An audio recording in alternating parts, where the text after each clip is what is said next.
بسم اللہ الرحمن الرحیم۔ آج کا درس حاشیہ شامی سے یہاں سے قلتو۔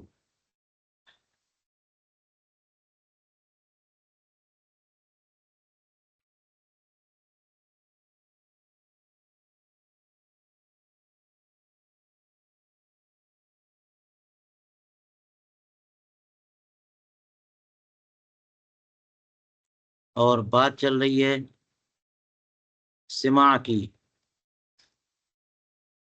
کہ متن میں یہ جملہ کہ سیدنا عبداللہ ابن مسعود رضی اللہ تعالیٰ عنہ نے فرمایا کہ صوت اللہو والغناء ينبت النفاق فی القلب کما ينبت الماء النبات۔ غنا کی آواز، لہو کی آواز اور غنا دل کے اندر نفاق پیدا کرتے ہیں، جیسا کہ پانی پودا اگاتا ہے۔ اس پر علامہ شامی نے تفصیلی گفتگو شروع کر دی سماع کے حوالے سے۔ جی، تو سماع کے بارے میں بات چل رہی ہے، اور اس کے علاوہ سماع یعنی محض سماع جو مضامیر سے خالی ہو، اس میں زیادہ بحث نہیں ہے، کیونکہ اس میں یہ ہے کہ متقدمین فقہا علماء اسے بھی پورا جانتے ہیں۔ آیت کریمہ الشعراء یتبعہم الغاوون کی وجہ سے کہ اصل حکم یہ ہے کہ شعر و شاعری کہنا سننا یہ سب بیکار کام ہے، اور گمراہ اور بہکے بھٹکے لوگوں کا طور طریقہ ہے۔ پھر استثناء کیا جاتا ہے کہ اگر کوئی دفاع کرنا چاہے، اللہ کے حمد ہو یا رسول کریم علیہ السلام کی نعت اور توصیف ہو، وہ مستثنیٰ ہے۔ پھر اس کے بعد دوسرا درجہ آتا ہے کہ مضامیر اس کے تعلق سے نص موجود ہے کہ وہ چیز جائز نہیں ہے، جھانج گانے بجانے یہ سب یہ آلات حرام ہیں، ٹھیک ہے۔ وہ خلط ہو جائے اگر سماع یعنی کلام سے سماع سے، تو کیا ہوگا؟ تو پھر حرام ہے، وہ آلات حرام ہے تو وہ بھی حرام ہے۔ تو پھر اس کے بارے میں گفتگو ہوئی کہ سماع کی وہ محفل جس میں مضامیر کا استعمال ہو۔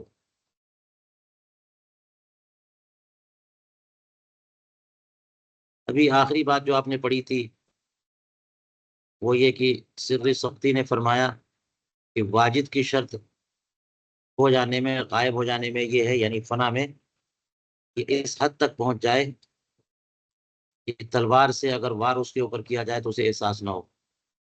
علامہ شامی اس پر کیا کہتے ہیں ذرا دیکھیے۔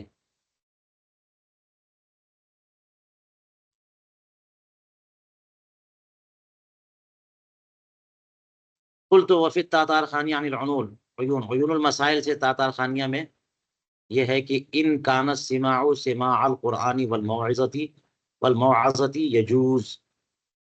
سماع اگر قرآن پاک کا سماع یا واعظ و نصیحت کا سماع ہو تو پھر جائز ہے۔ قرآن پاک کوئی تلاوت کر رہا ہے یا کوئی بیان کر رہا ہے، واعظ و نصیحت کر رہا ہے تو بالکل ٹھیک ہے۔ وَإِن كَانَ سِمَاعَ غِنَاءٍ فَهُوَ حرام بِإِجْمَاعِ العلماء۔ یہ تو علماء کے اجماع سے حرام ہے، سماع غنا، گیت اور گانے وغیرہ کا سماع۔ تو یہ تو موعظہ سے مراد ہے نثری کلام جو واعظ و نصیحت کے لیے کیا جائے۔ ومن اباحہ من الصوفیتی، اور جن صوفیاء کرام نے سماع غنا کو مباح قرار دیا ہے، انہوں نے قرار اس کے لیے دیا فلیمن تخلی عن اللہو وتحلی بالتقوی، جو لہو سے خالی اور تقوی سے آراستہ ہو۔ لہو سے خالی اور تو اس کا مطلب یہ ہوا کہ شرائط کے ساتھ جائز ہے، اور اس کے اہل ہوتے ہیں، اہل کے لیے جائز ہے۔ واحتاج الی ذلک احتیاج المریض الی الدواء، اور جو شخص اس سماع غنا کی طرف ایسے محتاج ہو جیسے کہ مریض دوا کا محتاج ہوتا ہے، کہ دوا کے بغیر اسے سکون نہیں ملتا ہے، اور ایسے ہی جو ہے یہ صاحب حال ہو گیا کہ جب تک سماع نہیں کرے گا، کچھ کلام نہیں سنے گا، اسے مزہ نہیں، اسے سکون نہیں ملے گا، اس کے لیے جائز ہے۔ کہتے ہیں کہ اس کے لیے وَلَهُ شَرَائِطُ سِتَّةٌ، 6 شرطیں ہیں۔ ان لا یکون فیہ امرد، پہلی بات تو یہ کہ اس محفل میں امرد نہ ہو، گانے والوں میں، سننے والوں میں، محفل سماع میں جب امرد منع ہو گیا تو عورت ہے نا، امرد سے مراد ایسا بچہ جو ہے جو بغیر داڑھی کے ہو، تو ایسے بچوں کے کو دیکھ کر کے بھی خواہش پڑ سکتی ہے نفس کی، اور میلان ہو سکتا ہے، تو وہاں پر امرد نہ ہو۔ وَأَن تَكُونَ جَمَاعَةٌ مِّن جِنسِهِمْ، اور یہ کہ ان کا گروہ جو ہے انہی کی جنس سے ہو، مرد ہیں تو مرد ہی مرد ہوں، اور انہی جیسے سب ہوں، جو سب کے سب اہل حال ہوں، اہل ہوں، یہ معنی ہو سکتا ہے من جنسہم۔ وَأَن تَكُونَ نِيَّةُ الْقَوْلِ الْإِخْلَاصَ لا أخذ الأجر والطعام، اور یہ کہ نیت یعنی کہنے والے کی نیت جو ہے، نیت القول یا نیت القوال ہے، ہاں، قول یا قوال کی جو نیت ہے وہ کیا کیسی ہونی چاہیے؟ اخلاص، کلام پیش کرنے والے کی، قوال کی نیت اخلاص پر مبنی ہو، اجرت لینا اور کھانا کھانا یہ نہ ہو۔ تو اب یہ بھی ہوتا، قوال تو آتے ہی اس لیے کہ پیسہ ملے گا یا کھانا ملے گا، جو کلام سنائے اس کا مقصد پیسہ نہ ہو، اس کا مقصد کھانا نہ ہو، اخلاص ہو کہ کلام پیش کریں گے، وجد آئے گا، کیف طاری ہوگا، ہیں۔ وَأَن لَا يَجْتَمِعُوا لِأَجْلِ طَعَامٍ أَوْ فُتُوحٍ، اور لوگ بھی اس لیے جمع نہ ہو کہ کھانا ملے گا یا پھر انعامات سے نوازا جائے گا، ہے نا۔ اور یہ بھی ہوتا ہے کہ جناب قوالی کی محفل ہوتی ہے، سماع کی محفل، تو خوب فتوحات ہوتے ہیں، خوب بریانی چلتی ہے یا لنگر چلتا ہے، اور جتنے لوگ آتے ہیں سب کو نوازا جاتا ہے، قوال یا ان کی پوری ٹیم کو پر پیسوں کی بارش ہوتی ہے۔ وَأَن لَا يَقُومُوا إِلَّا مَغْلُوبِينَ، اور یہ کہ وہ لوگ نہ کھڑے ہوں مگر مغلوب الحال ہو کر، کہ کلام سنتے سنتے سنتے سنتے انہیں ان کے اندر وہ کیف طاری ہو گیا، خود کو کنٹرول کر سکے، اور اپنے اس کیف کو ظاہر کرنے کے لیے کھڑے ہو گئے ہیں، اور حال طاری ہو گیا۔ وَأَن لَا يُظْهِرُوا وَجْدًا إِلَّا صَادِقِينَ، اور وجد ظاہر نہ کریں مگر سچے ہو کر۔ یہ ساری دیکھیے شرطیں، ان میں سے ایک شرط آپ کو نہیں ملے گی، اس لیے سیدھی سیدھی بات ہے، یہ منع ہے، اور فتویٰ منع پر ہی رہے گا، ہے نا، فتویٰ کس پر رہے گا؟ اور یہ 6 شرطیں بیان کر دی ہیں۔ اب آج کل جو قوالی کی محفل ہوتی ہے، دیکھیے امرد ہوتے ہیں، عورتیں ہوتی ہیں، عورتیں نہیں ہے تو امرد ہیں وہاں پہ، فساق کی جماعت ہوتی ہے، لمبے لمبے بال رکھے ہوں گے، 10 انگولی میں انگوٹھیاں پہنے ہوں گے، نماز تک کی کوئی پرواہ نہیں ہوگی، ہیں، اور کتنے اشعار ایسے جو شرکیہ، کفر پر مبنی، شرک پر مبنی اشعار بولتے ہیں وہ لوگ، پرواہ نہیں ہوتی، کھانے پینے کا جو ہے اہتمام یہ مقصود ہوتا ہے، اور دکھانے کے لیے جو ہے نا وہ وجد طاری کرتے ہیں کہ ہمیں بھی جو ہے مانا جائے کہ ہم بھی مجذوب ہو گئے، مغلوب الحال ہو گئے۔ تو یہ ساری شرطیں ہیں۔ والحاصل، ان شرطوں کے بعد علامہ شامی کہتے ہیں خلاصہ یہ ہے کہ انہ لا رخصت فی السماع فی زماننا، ہمارے دور میں سماع کا کے تعلق سے کوئی رخصت نہیں، تو یہی اصل بیان کرنا ہے، بات سمجھ میں آئی؟ استثناء کی صورت تو بیان کر دی، اور اعلیٰ حضرت کا جو فتویٰ ہے سماع کے حوالے سے، وہ فتویٰ بہت جو ہے نا وہ جامع ہے، اس کو دقیق نظر سے پڑھیں تو اندازہ ہو جائے گا کہ اصحاب حال کے لیے بھی اجازت ہے، تو اسی حد تک کہ ان سے بحث نہ کی جائے، نہ یہ کہ ان کے حق میں بھی فتویٰ جواز کر دیتے۔ فرماتے ہیں ہمارے زمانے میں، اور یہ زمانہ ان کا آج سے 300-400 سال پہلے کا ہے، اس زمانے میں کیا حال ہوگا، جہاں منصوصات کو بھی جائز قرار دیا جا رہا ہے، بلکہ شریعت کا کی پرواہ ہی نہیں کی جا رہی ہے، قوالوں کی، بلکہ قوالیوں کی اور سما والوں کی الگ ہی دنیا ہو گئی، الگ ہی شریعت ہو گئی، کوئی تال میل نہیں ہے علماء سے، وہ علماء کو غلط سمجھتے ہیں، علماء ان کو غلط سمجھتے ہیں، بالکل دو الگ الگ گروہ ہو گئے۔ تو آج کل کیا فرماتے ہیں، لأن الجنید رحمہ اللہ تعالی تاب عن السماع فی زمانہ، سیدنا جنید بغدادی رضی اللہ عنہ نے اپنے زمانے میں سماع سے توبہ کیا، انتہا۔ وانظر ما فی الفتاوی الخیریہ، فتاوی خیریہ علامہ خیر الدین رملی کا مجموعہ ہے کہ فتاوی کا مجموعہ، اس میں دیکھنا چاہیے اس میں کیا اور گفتگو فرمائی۔ قولہ ینبت النفاق، لہو کی آواز اور غنا نفاق اگاتے ہیں، نفاق سے مراد نفاق عملی، جی نفاق سے مراد، اور شاید یہ عقائد اس لیے لگائی کہ نفاق اعتقادی اگر کہیں گے تو وہ تو کفر ہے، وہ کیا ہے، کفر ہے نا، نفاق جو ہے، نفاق بدترین کفر ہے، ان المنافقین لفی الدرک الاسفل من النار، وہ کفر ہے نفاق اعتقادی، سو نفاق سے مراد نفاق عملی، کہ دل میں کچھ رکھیں گے اور زبان سے کچھ کہیں گے، عمل سے کچھ ہوگا۔ قولہ کضرب قصب، اب اس کے لیے آگے کا متن پڑھیے، کہتے ہیں قل، تو یہ متن در مختار، جب انہوں نے حضرت عبداللہ ابن مسعود رضی اللہ عنہ کا قول نقل کیا کہ لہو کی آواز اور غنا سے نفاق پیدا ہوتا ہے، تو علامہ حسکفی کہتے ہیں، میں نے کہا وفی البزازیہ، فتاوی بزازیہ میں ہے، استماع صوت الملاہی کضرب قصب ونحوہ حرام، ملاہی کی آواز سننا یعنی لہو کے آلات سے نکلی ہوئی آوازیں سننا، جیسے کہ قصب مارنا، قصب جو ہے لکڑی کو کہتے ہیں، نرگل کی لکڑی، بانس کی لکڑی، تو اس سے بجانے کے لیے مارنا، دو لکڑیوں کو کسی طرح بجاتے ہوں گے، اس میں وہ ایک خاص طریقے سے بجاتے ہوں گے کہ سارنگی کی سی آواز آئے یا ڈھول کی ایسی آواز آئے، تو قصب لکڑی مارنا یا اس جیسی کوئی چیز کھیلنا یہ حرام ہے، اس لیے لقول علیہ الصلوۃ والسلام استماع الملاہی معصیۃ والجلوس علیہا فسق والتلذذ بها کفر، سرکار اقدس علیہ الصلوۃ والسلام نے ارشاد فرمایا کہ ملاہی کا سننا معصیت ہے، اور اس پر بیٹھنا یعنی اس کے لیے بیٹھنا یہ فسق ہے، اور اس سے لذت حاصل کرنا یہ کفر ہے۔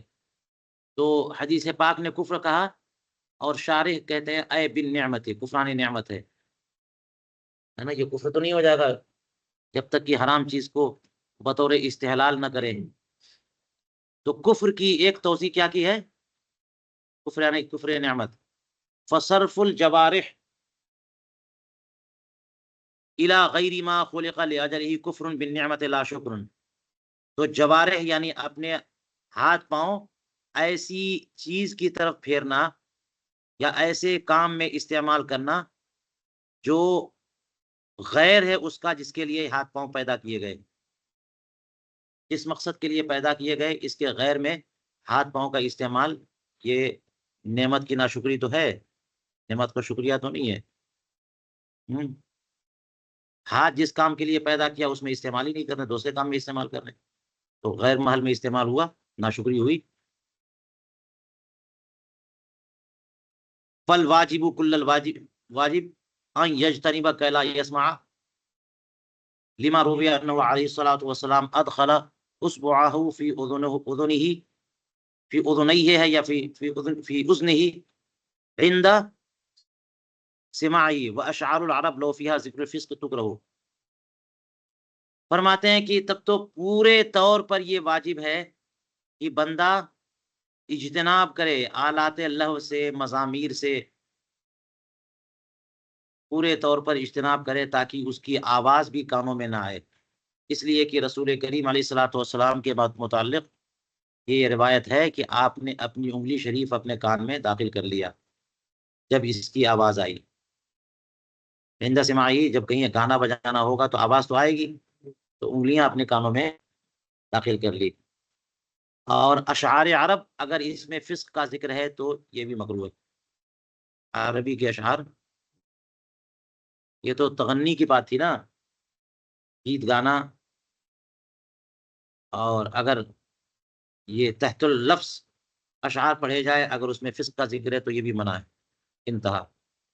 فزازیہ میں یہاں تک ہے۔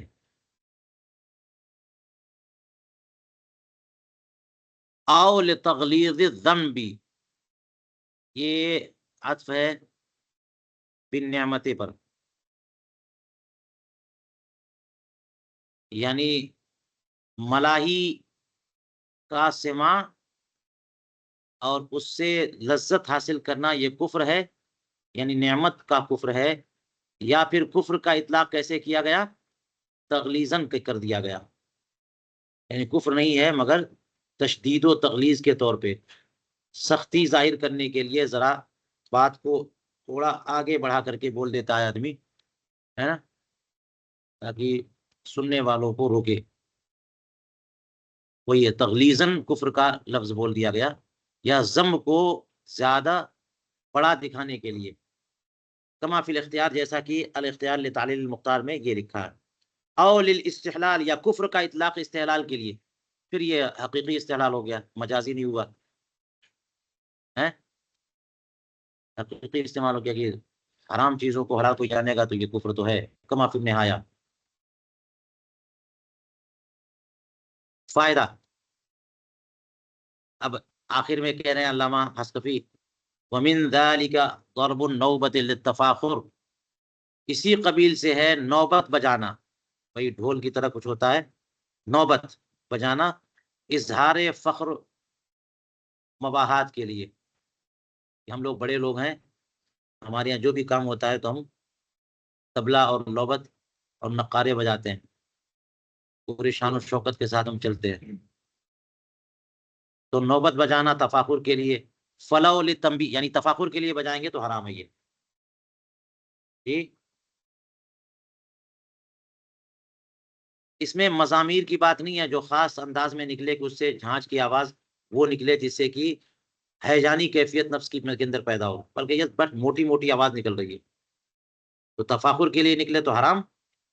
اور اگر نوبت کوئی بجائے تنبیہ کے لیے، فلا بأس بہ، کسی چیز ہاں کی تنبیہ کے لیے، جیسے جو ہے چاند دکھ گیا اس کے اعلان کے لیے، یا کچھ سیٹنگ ہو کہ فوج دشمن کی حملہ کرنے والی ہے، اب اس کے لیے بگل بجا دیا یا نوبت بجا دی تاکہ سب لوگ ہوشیار ہو جائیں، یا کوچ کرنے کا اعلانیہ، بہت بڑی فوج ہے، بہت بڑا جلوس ہے، تو وہ بجائیں گے تو اندازہ ہوگا کہ اب سب لوگوں کو نکلنا ہے، تو کسی بات پر، کسی جائز بات پر تنبیہ کے لیے اگر کوئی نوبت بجائے تو اس میں کوئی حرج بھی نہیں، کما اذا ضرب فی ثلاثۃ اوقات لتذکیر ثلاث نفقات السور، جیسے کہ 3 الگ الگ وقت میں نوبت بجائی جائے، اس لیے 3 نفقات کو یاد دلانے کے لیے، سور کے 3 نفقات، نفقہ اولا، ثانیہ، ثالثہ،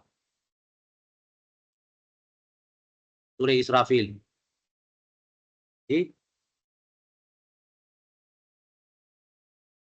لمناسبت بینہما، ٹھیک، ان دونوں کے درمیان مناسبت کی وجہ سے، یعنی وہ نفخ فی الصور جو ہوگا اس میں بھی کچھ اسی قسم کی آواز آئے گی جو یہ بتائیں گے، نوبت بجائیں گے یہ لوگ، وہ اس طرح یہ مناسبت ہو، یا وقت کی مناسبت، اس وقت، عشاء کے وقت، عصر کے وقت، مغرب کے وقت، یہ روایتوں میں آیا کہ وہ سورہ اسرافیل اس وقت ہوگا، سور پھونکا جائے گا، فبعد العصر للإشارة إلى نفقة الفزع، وبعد العشاء إلى نفقة الموت، وبعد نصف الليل إلى نفقة البعث، تو عصر کے بعد ایک بار جو ہے بجا دیں، جی، نفقۃ الفزع کی طرف اشارہ کرتے ہوئے کہ عصر کے وقت جو ہے نا ایک بار سور پھونکیں گے اور وہ اس سے گھبراہٹ پیدا ہوگی، یہ سب لوگ گھبرائیں گے، گھبراتے ہوئے بھاگیں گے. اور عشاء کے بعد الا نفقت الموت، تاکہ اشارہ ہو جائے نفقت الموت کہ عشاء کے بعد دوبارہ بجائیں گے اور سب کے سب مر جائیں گے. اور بعد نصف اللیل پھر سور پھونکا جائے گا تو سب کے سب دوبارہ اٹھ جائیں گے. کہتے ہیں اس کی پوری گفتگو، پوری بحث فیما علقت علی الملتقی، علامہ حسکفی کہہ رہے ہیں کہ ملتقی پر جو ہم نے الدر المنتقی جو ہمارا حاشیہ ہے اس میں پوری تفصیل دیکھ سکتے ہیں. واللہ عالم. تو ہو سکتا ہے کہ یہ بھی سلسلہ بعض ارباب حال میں اور صوفیاء کرام میں ہو، کسی نے قیامت کی منظر کشی کے لیے یہ قیامت کیسے قائم ہوگی اور قیامت کو یاد رکھنا، موت کو یاد رکھنا، یہ بہت اہم بات ہوتی ہے نا. یہی ہوتا ہے کہ لوگ اپنی موت کو بھولے بیٹھے ہوتے ہیں اور قیامت کو بھولے بیٹھے ہوتے ہیں، کہاں ہوگی، کیا ہوگی، کب ہوگی، بہت دور ہے. تو اس کا ذکر اور اس کی فکر لانے کے لیے وہ 3 بار جو ہے نا وہ بگل بجائیں یا نوبت بجائیں کہ دیکھو اس طرح ہوگی اس وقت، تاکہ بندہ احساس کرے اور قیامت یاد کرے. اللہ اعلم. چلیے اب دیکھیے حاشیہ شامی. قولہ كضرب قصب الذي رأيته في البزازیہ، فتاوی بزازیہ کے حوالے سے کہا نا. اور علامہ شامی تو ہر اقتباس کو ملاتے ہیں، تو کہا انہوں نے کہ میں نے جو فتاوی بزازیہ میں دیکھا قصب نہیں ہے، قضیب ہے. اور قضیب مانے بھی وہ ڈنڈا ہی ہوتا ہے، شاخ. بالضاد المعجمہ والمثنات، یعنی صاد کے بجائے ضاد ہے معجمہ، نقطے والا، نقطے والی ضاد ہے، صاد نہیں. اور اس کے بعد ضاد کے بعد یا ہے مثنات، یعنی 2 نقطے والی یا، تو قضیب ہے. بات تقریباً ایک ہی ہے کہ ڈنڈا مارنا یا شاخ بجانا ہے، دونوں کو ایک دوسرے پر قریب. اس زمانے میں کیا اس کی توضیح کی جائے، بس یہ سمجھ لیجئے کہ بجانے کے کچھ آلات ہیں. اس زمانے میں بھی اتنے آلات تیار ہو گئے ہیں میوزک کے، اتنے تیار ہو گئے کہ جب تک اس فیلڈ کا ماہر نہیں ہوگا وہ بتا نہیں پائے گا کون چیز کس کام کے لیے ہے. ہارمونیم ہے نا ہوتا ہے، اور اس طرح کے بے شمار آلات مارکیٹ میں آ گئے جس کا استعمال بھی صرف ماہر ہی جانتے ہیں. تو سیدھی سی بات ہے کہ یہ سب آلات لہو ہیں، مزامیر ہیں، گانے بجانے کے ذرائع ہیں، اور سب کے سب ناجائز و حرام ہیں. حدیث پاک میں فرمایا گیا کہ ملاحی کا سننا معصیت اور اس کے لیے بیٹھنا فسق ہے. ٹھیک ہے، تو اے خروج عن الطاعت، فسق ہے یعنی طاعت سے نکل جانا، یہی تو معصیت بھی ہے. ولا یخفى ان فی الجلوس علیہا استماعا لها، اور بات پوشیدہ نہیں ہے کہ بیٹھنا سننا ہے. بیٹھنے میں سننا بھی تو ہے نا، بیٹھنے میں سننا بھی ہے، سوائے اس کے کہ کوئی بہرا ہو تو وہ سنے گا، صرف بیٹھے گا. لیکن عام طور پہ جو انسان ہوتے ہیں وہ سننے والے ہوتے ہیں، تو بیٹھنے میں سننا شامل ہے. والاستماع معصیت، اور سننا معصیت ہے. تو یہ دونوں معصیت ہو گئی، بیٹھنا بھی ایک معصیت اور سننا بھی معصیت. تو صرف بیٹھ گئے تو دھونا ڈبل معصیت ہو گئی. ٹھیک ہے، تو بیٹھنے میں یہ ہوتا ہے کہ اس کی شان بڑھانا، سننے میں تو دور سے بھی آدمی سن سکتا ہے. تو بیٹھنے میں جو ہے نا تماشا کرنا اور اس کا سلسلہ آگے بڑھانا، اس کی عزت افزائی اور سننا، یہ دونوں 2 معصیت ہو گئی. فصرف الجوارح، یہ فرمایا کہ یہ کفر ہے نا، تلذذ بہا کفر. تو کفر سے مراد کہا تھا کفران نعمت، یہ اعضاء کو جس کام کے لیے پیدا کیا گیا اسی کام میں استعمال کرنا عدل ہے، اور یہ شکر ہے. اس کے علاوہ دیگر کاموں میں استعمال کرنا یہ ناشکری ہے. ساقہ تعلیلا لبیان صحت اطلاق الکفر، یہ فصرف الجوارح والی بات جو کی ہے انہوں نے، یہ کس لیے بیان کی ہے؟ کفر کے اطلاق کی صحت کو بیان کرنے کے لیے وجہ بتائیے، وجہ بتانے کے طور پہ کہ اطلاق کفر جو ہے وہ کس پر ہو رہا ہے؟ کفران نعمت پہ. اس کی توجیہ کی ہے طحطاوی نے کہا. قولو فل واجب، یعنی پورے طور پر واجب ہے استماع الملاحی، یہ معصیت ہے. کہتے ہیں کہ یہ استماع الملاحی معصیت ہے، اسی کی تفریح ہے کہ واجب ہے کہ اس سے بچا جائے. قولو ادخل اصبعه فی اذنه الذی رأیت فی البزازیہ والمنح میں نے ان دونوں کتابوں میں دیکھا تو تسنیہ کے ساتھ ہے، اصبعیہ فی اذنیہ، دونوں انگلیاں دونوں کانوں میں داخل کر لے. قولہ تکرہ، عربی اشعار میں اگر فسق کا ذکر ہو تو وہ بھی مکروہ ہے. اے تکرہ قراءتها فکیف تغنی بہا، ان کا پڑھنا مکروہ تو پھر گانا کیوں نہ مکروہ ہوگا. فتاوی تاتار خانیہ میں ہے کہ قراءۃ الاشعار ان لم یکن فیہا ذکر الفسق والغلام ونحوہ لا تکرہ.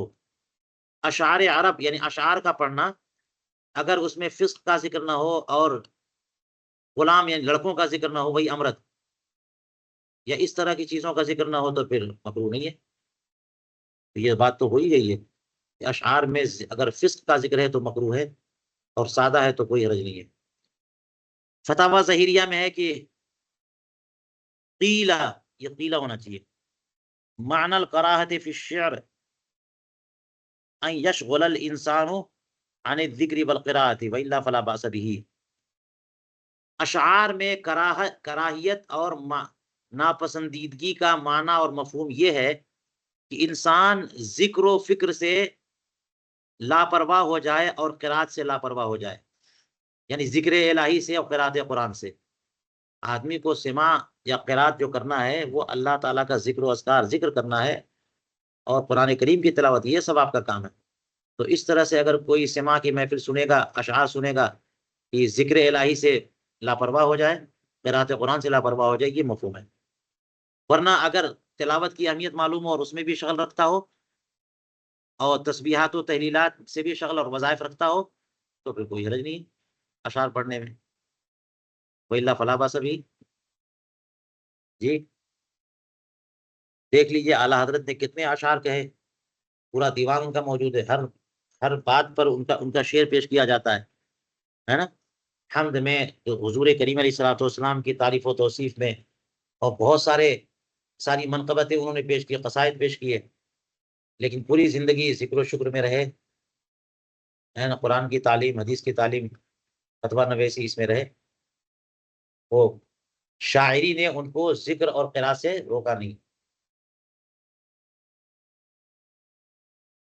اور میں نے بتایا تھا کہ جناب آج کل کے شاعروں کا حال یہ ہے کہ اپنے فرائض سے وہ جو ہے بیگانہ ہو جاتے ہیں، بیوی بچوں کے اخراجات سے بیگانہ ہو جاتے ہیں، کمائی دھمائی چھوڑ بیٹھتے ہیں. ان کو صرف محفل اچھی لگتی ہے، دیوان اچھا لگتا ہے، شعر و شاعری اچھی لگتی ہے، مشاعرے کی محفل اچھی لگتی ہے. وقال فی تبیین المحارم، تبیین المحارم ہے، پتہ نہیں کون سی کتاب ہے یہ. ہو سکتا ہے کہ اس سے مراد تبیین ہے اور محارم کا بیان ہے، محارم التبیین ہے. ہم ملائیں گے، آپ لوگ تو اندازہ ہوگا. تبیین الحقائق ہے موجود، ملائیے. تو قال فی تبیین المحارم وَاعْلَمْ أَنَّ مَا كَانَ حَرَامًا مِنَ الشِّعْرِ مَا فِيهِ فحش یا فحش او حجو مسلم او کذب علی اللہ تعالی او رسولہ صلی اللہ علیہ وسلم او علی الصحابۃ او تزکیۃ النفس او الکذب او التفاخر المذموم او القدح فی الانساب فقد ما فيه وصف امرت او امرأة بعینها اذا كان حیین فإنه لا يجوز وصف امرأة معینة حیة ولا وصف امرأة معین حی حسن الوجہ بین یدی الرجال ولا فی نفسه. کیا ہے دیکھیے، پوری بات چل رہی ہے کہ جان لو کہ جو جو شعر حرام ہے وہ کون سے اشعار ہیں جس میں فحش گوئی ہو یا کسی مسلمان کی ہجو بیان کی گئی ہو، ہے نا، عیب بیان کیا گیا ہو، یا پھر اللہ اور اس کے رسول کے خلاف کذب بیانی ہو، یا صحابہ کے خلاف بات کی گئی ہو یا ان پر کذب ہو، یا خود ستائش تزکیۃ النفس، خود ستائش ہو، اپنی تعریف، میں وہ ہوں میں وہ ہوں، ہے نا. یا پھر ابل کذب،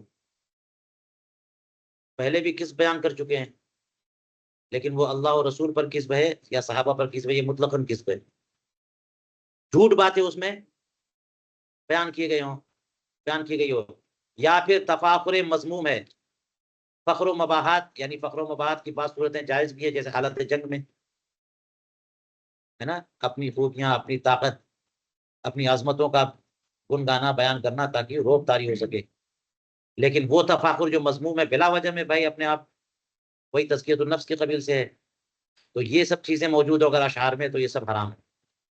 یا پھر انصاب میں رد و قدح کرنا، خرابی نکالنا، فلاں کا نسب ایسا، فلاں کا نسب ایسا، یہ سب عیب جوئی ہے۔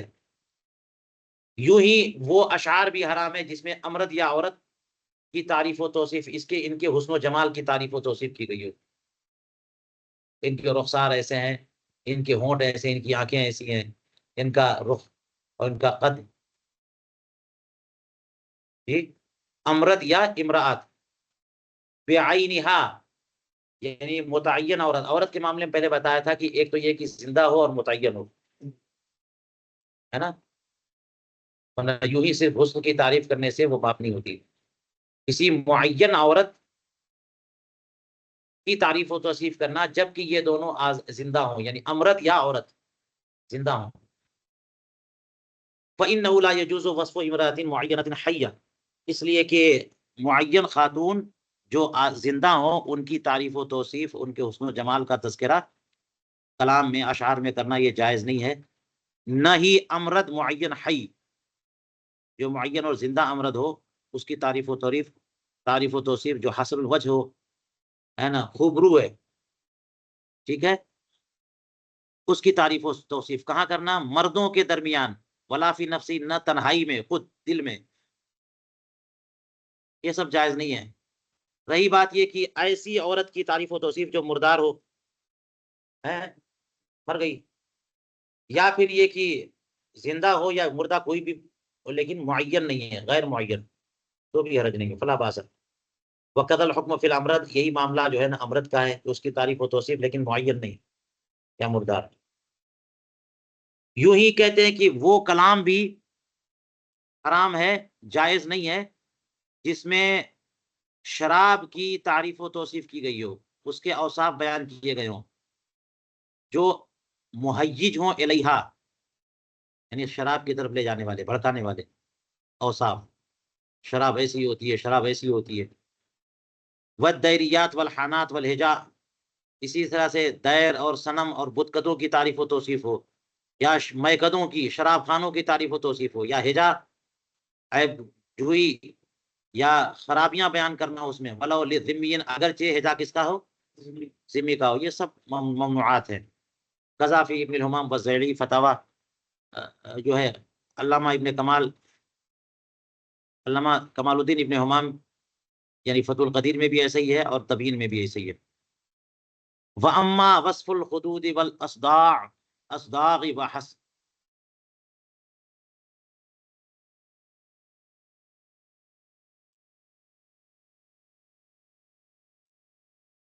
وحسن القد والقامة وسائر أوصاف النساء والمرد، قال بعضهم فيه نظر۔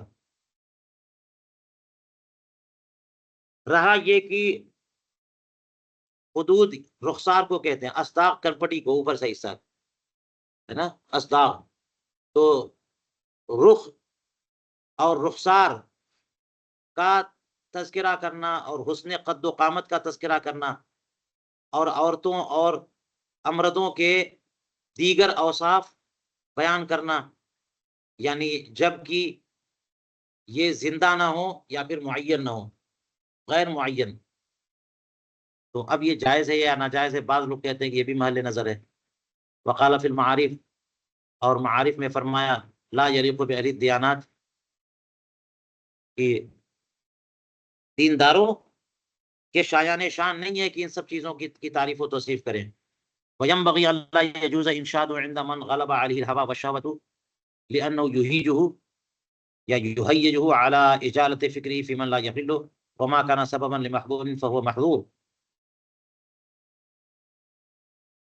تو اس کے بارے میں یہی کہتے ہیں کہ اس قسم کے اشعار جائز نہیں ہے. لا ینبغی ان لا یجوز انشادہ، ایسی شعر گوئی جس میں عورتوں کے حسن و جمال اور قد و قامت اور لال و رخ کا تذکرہ ہو، جی ایسے اشعار پیش کرنا جائز نہیں ہے. کہاں پر؟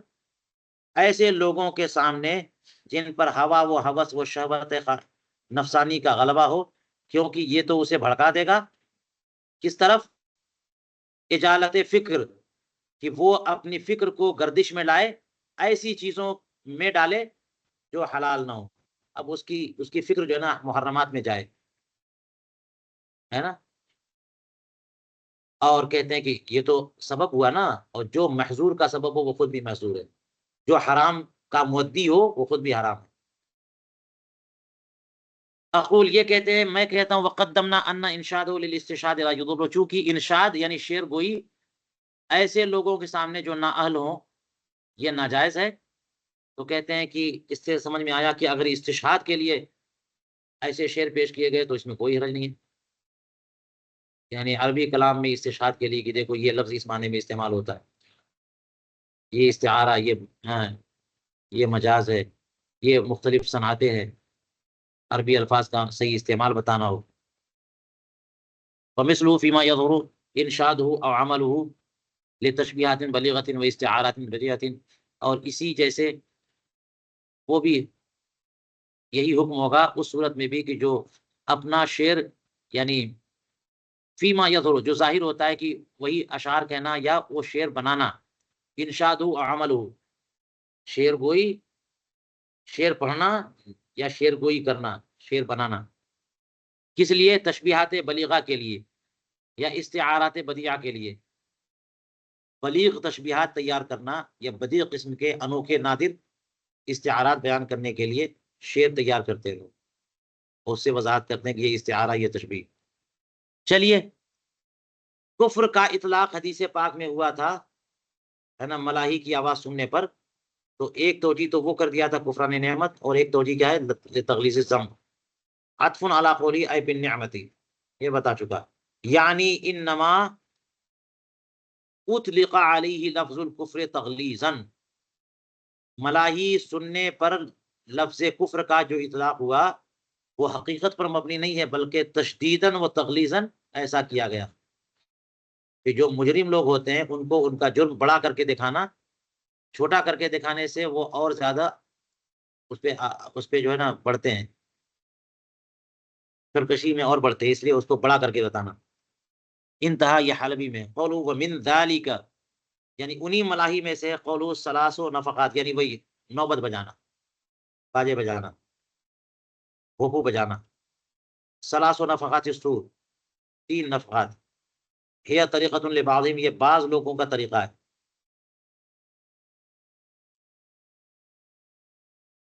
یعنی یہ بھی بعض لوگوں کا طریقہ ہے کہ قیامت کی منظر کشی کرتے ہیں 3 بار بجا کر کے. والمشہور انہما نفقتان، اور مشہور یہ ہے کہ 3 نفقات نہیں ہے بلکہ ایک ہے نفقۃ الصاعق و نفقۃ البعث، یعنی بے ہوش ہو جائیں گے، مر جائیں گے لوگ اسی ایک نفقے سے، اور دوسرا نفقہ جو ہوگا وہ دوبارہ زندہ ہوں گے. تہتابی میں قولہ لمناسبۃ بینہما، یہ جو نوبت بجائیں گے اور جو نفقہ سور ہے ان دونوں میں مناسبت.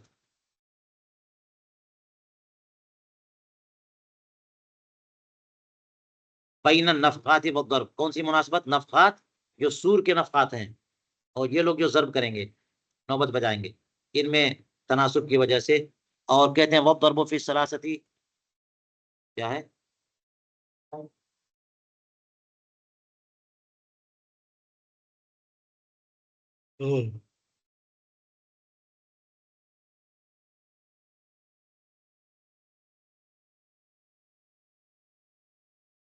یہ الف لام دونوں پہ ڈال دیا ہے اس میں. تو یہ 3 مختلف اوقات میں ضرب، ہاں، کرتے ہیں. یہ عمل 3 اوقات میں ہوتا ہے. قول فبعد العصر، ایک تو عصر کے بعد. یہ ایک مناسبت کا بیان. فإن الناس بعد العصر يفزعون من اسواقهم الى منازلهم وبعد العشاء وقت نوم وهو الموت الاصغر وبعد نصف الليل يخرجون من بيوتهم التي هي كقبورهم الى اعمالهم. دیکھ لیجئے 3 اوقات میں کیا ہوتا ہے کہ عصر کے بعد لوگ بازار سے اپنے گھروں کی طرف گھبرا کے جاتے ہیں کہ رات نہ ہو جائے. یہ آج کی بات نہیں ہے، آج تو عصر بعد نکلتے ہیں لوگ اور گئی رات تک مارکیٹ میں رہتے ہیں کیونکہ لائٹنگ رہتی ہے، بلکہ بہت سارے بازار رات میں ہی سجتے ہیں، روشنی کی وجہ سے قمقمے ہوتے ہیں. لیکن جب لائٹ نہیں تھی تو پھر سورج ڈوبتے ہی ہر طرف اندھیاری تاریکی چھا گئی، اور تاریکی چھاتی ہے تو اچھا لگتا نہیں ہے، اور پہنچنے میں پریشانی بھی ہو سکتی ہے، کیڑے مکوڑے بھی نکل سکتے ہیں. تو غروب آفتاب سے پہلے پہلے لوگ گھبرا کر کے گھر کی طرف جاتے تھے، کہیں ایسا نہ ہو گھر پہنچنے سے پہلے پہلے اندھیرا ہو جائے، دن ہی دن میں اجالے اجالے میں گھر پہنچ جائیں. تو ایک نفق یہ کہ گھبرا کر لوگ گھر پہ جائیں. اور عشاء کے بعد کیوں؟ اس لیے کہ وہ سونے کا وقت ہے، اور سونا موت اصغر ہے، چھوٹی موت. اور آدھی رات کے بعد لوگ اپنے گھروں سے نکلتے ہیں، یعنی کھیتوں کی طرف آدھی رات کے بعد، یعنی صبح سویرے نکلتے ہیں، بالکل سویرے، ہے نا، فجر سے پہلے. التی ہی قبورہم الی اعمالہم، اپنے گھروں سے، جو گھر گویا کی ان کی قبریں ہیں تو قبروں سے نکلیں گے، جیسے گھروں سے اپنے اعمال کی طرف، کھیت کھلیان ہے یا صنعت و حرفت ہے، کام کاج ہے، اس کے لیے جاتے ہیں کہ صبح صبح بہترین کام ہوتا ہے، آدمی کا موڈ فریش رہتا ہے، بدن ٹھیک ٹھاک رہتا ہے، اس میں ذرا کھیت جوتائی ہو جائے گی اور کام دھندا ہو جائے گا. تو جیسے اپنے گھروں سے اپنے کام پر نکلتے ہیں، ایسے ہی جیسے کہ قبروں سے نکل رہے ہیں. تو 3 اوقات کا تذکرہ ہے. اقول، علامہ شامی کہتے ہیں کہ وَهَذَا يُفِيدُ أَنَّ آلَةَ اللَّهْوِ لَيْسَتْ مُحَرَّمَةً لِعَيْنِهَا بل لِقَصْدِ اللَّهْوِ مِنْهَا. اس سے یہ فائدہ ملا، یعنی یہ پتا چلا کہ آلہ لہو لعینہا حرام نہیں ہے نا، لہو کی وجہ سے حرام ہے، اسی لیے تو اسے آلہ لہو کہا گیا. وہ ایک آلہ ہے جس سے مختلف قسم کی آواز نکلتی ہے، اور وہ آواز عموماً لوگ لہو کے طور پہ استعمال کرتے ہیں. اگر صحیح استعمال ہو اس آواز کا تو کوئی حرج نہیں ہے. تو یہ حرام لعین ہی نہیں ہے، بل لقصد اللہ منہا، بلکہ اس آلے سے جس لہو کا قصد کیا گیا ہے اس وجہ سے وہ حرام ہے. اما من سامعها او من المشتغل بها، لہو کا ارادہ یا تو سننے والے کی طرف سے یا وہ کام کرنے والے کی طرف سے، جس نے اشتغال رکھا ہوا ہے اس سے آلے لہو کے ساتھ، جو اس کو استعمال کر رہا ہے، یا تو بجانے والے کی طرف سے لہو مقصود ہے یا سننے والے کو لہو سننا ہے مقصود ہے، تو اس وجہ سے حرام، کیونکہ لہو حرام ہے. وَبِهِ تُشْعِرُ الْإِضَافَةُ، اضافت اسی کو تو بتاتی ہے، آلہ لہو، لہو کا آلہ. الا ترى ان ضرب تلك الآلة بعينها حل تارة وحرم أخرى باختلاف النية بسماعها والأمور بمقاصدها.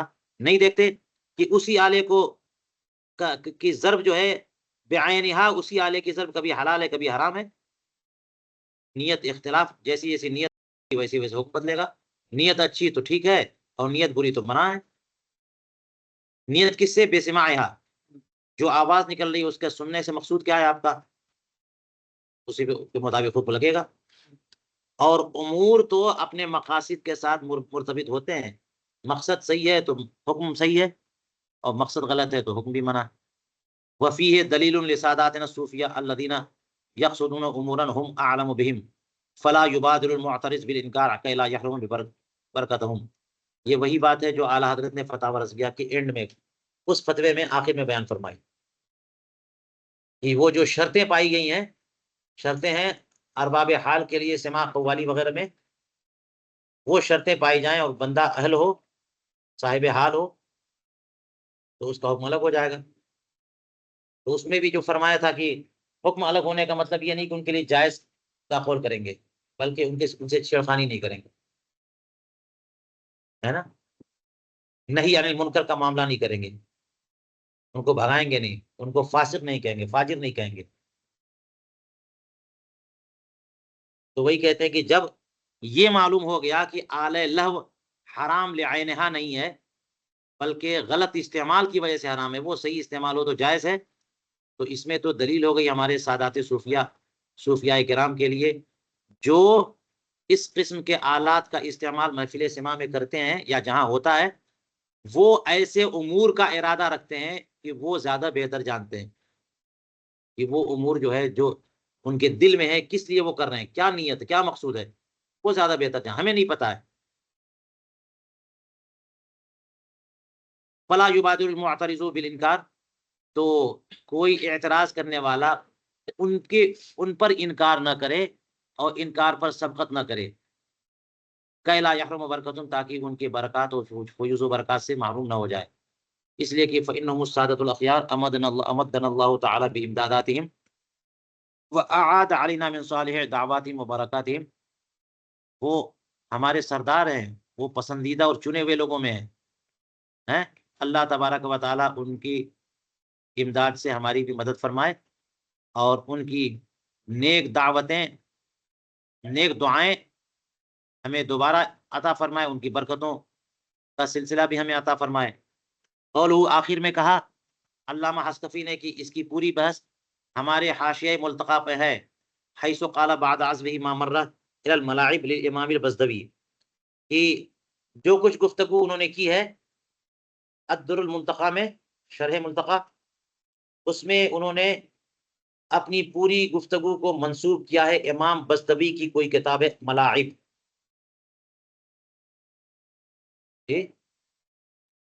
کوئی بحث ہوگی، کوئی کتاب ہوگی، کوئی باب ہوگا، کوئی پتہ نہیں۔ امام بزدوی بھی مفسرین میں ہے، اصول بزدوی ایک مشہور کتاب ان کی ہے، علامہ فخر الاسلام بزدوی کی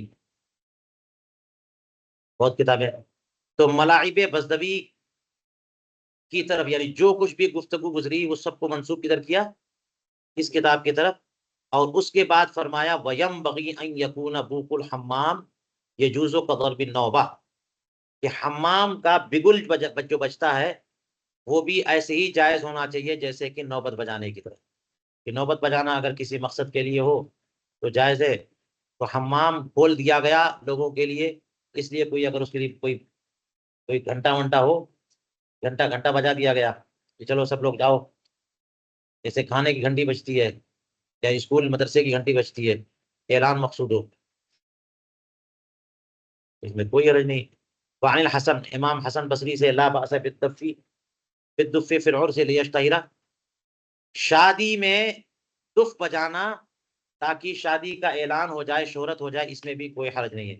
اور فتاوی سراجیہ میں ہے کہ ہذا اذا لم یکن له جلاجل ولم یضرب على هيئة التطرب، یہ تب ہے جبکہ جلاجل اور جھانج نہ ہو اس میں، بس یوں ہی دھم دھم کی آواز نکلے، تھوڑی سی آواز دھم دھم کی نکلے، تو کیف اور طرب والی بات نہ ہو، نغمگی نہ پائی جائے، جلاجل نہ ہو اس میں، جھانج نہ ہو، اور تطرب کی حیات پر، یعنی جو طے کر دیے جاتے ہیں پڑھنے اور کے انداز، خاص قسم سے لئے میں، اس انداز میں نہ بجائیں، تو پھر اس میں کوئی حرج نہیں شادی کے موقع پہ۔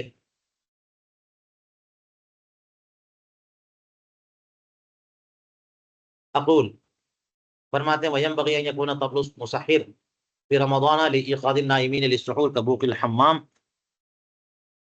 میں کہتا ہوں کہ سحری میں، رمضان میں سحری میں جگانے والا اگر وہ طبل بجائے، کس لیے؟ کہ سحور کے لیے لوگوں کو بیدار کرے، اگر اس مقصد سے وہ طبل بجاتا ہے تو کوئی حرج نہیں ہے، یہ ایسی ہے جیسے کہ بوق الحمام ہے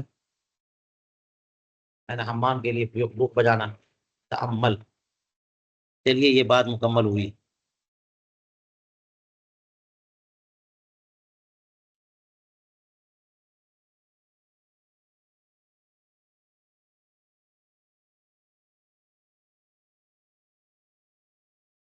اب اس میں کچھ عبارتیں آپ لوگ نشان لگا کے رکھیے جی۔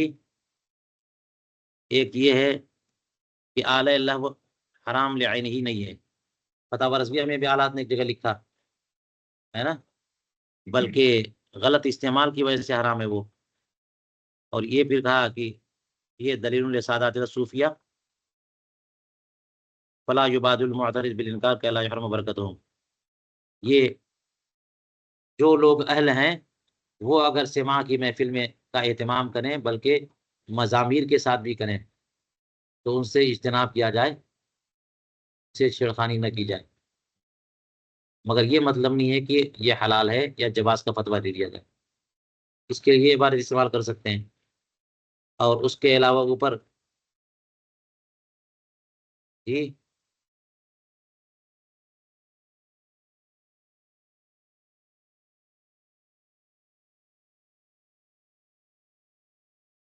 یہ عبارت اس کو بھی نوٹ کر کے رکھیے، والحاصل انه لا رخصة في السماع في زماننا۔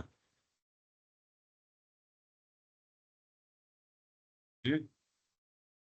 ہمارے زمانے میں سماع کی میں کوئی رخصت نہیں ہے۔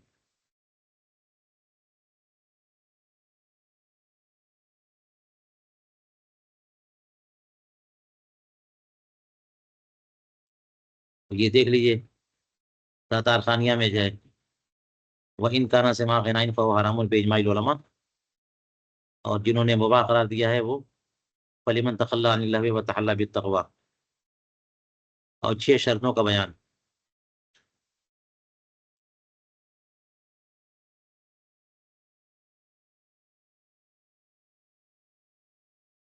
اور واجد کا حال یہ بھی بہت زبردست ہے۔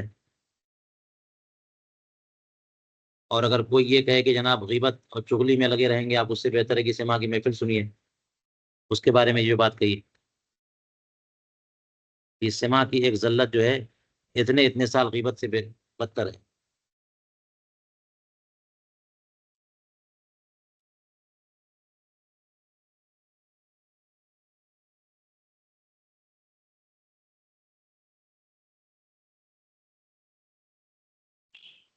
یہ وما یفعلہ متصوفۃ زماننا حرام لا یجوز القصد والجلوس الیہ، یہ سب جملے رکھیے آپ نے۔